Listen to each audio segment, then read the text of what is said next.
Hi மக்களே, இந்த வீடியோவில் என்ன பார்க்க போகிறோம் அப்படின்னா, நேற்று வீடியோவில் நான் எதுக்காக தையல் தொழில விட்டேன் அப்படின்னு சொல்லியிருந்தேன். நெக்ஸ்ட் வீடியோவில் சொல்கிறேன்னு சொல்லியிருந்தேன். எதுக்காக விட்டேன் அப்படின்னு பார்த்தீங்கன்னா, என் பொண்ணுக்கு 7 மாதத்தில் நான் தையல் தொழில் பழக ஆரம்பித்து 1.5 வயசு வரைக்குமே நல்லாவே தைச்சிட்டு இருந்தேன். திடீர்னு ஒரு நாள் என் பொண்ணு என்ன செஞ்சிருச்சு அப்படின்னா, டேபிள் மேலே வச்சுருந்தா சுடு காப்பி எடுத்து மேலே ஊற்றிருச்சு. மேலே ஊற்றினோடனையும் ஃபுல்லாக ஒரு சைடே வெந்துருச்சு. அப்போ என் பொண்ணு கூட டைம் ஸ்பெண்ட் பண்ண வேண்டியதாக இருந்தது. அப்புறமா எனக்குமே தையல் தொழிலை வந்து ரொம்ப உட்காந்து தைச்சதுனால என்னோட உடம்புமே வந்து ஒத்துழைக்கல. அதனால தையல் தொழிலை விட வேண்டியதாயிடுச்சு.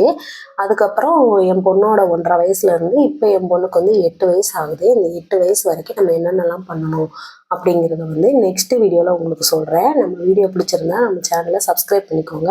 பக்கத்தில் இருக்கிற பெல் ஐக்கானை கிளிக் பண்ணிக்கோங்க. அப்போ தான் நம்ம போடுற வீடியோ உடனுக்குடன் நோட்டிஃபிகேஷனில் வரும்.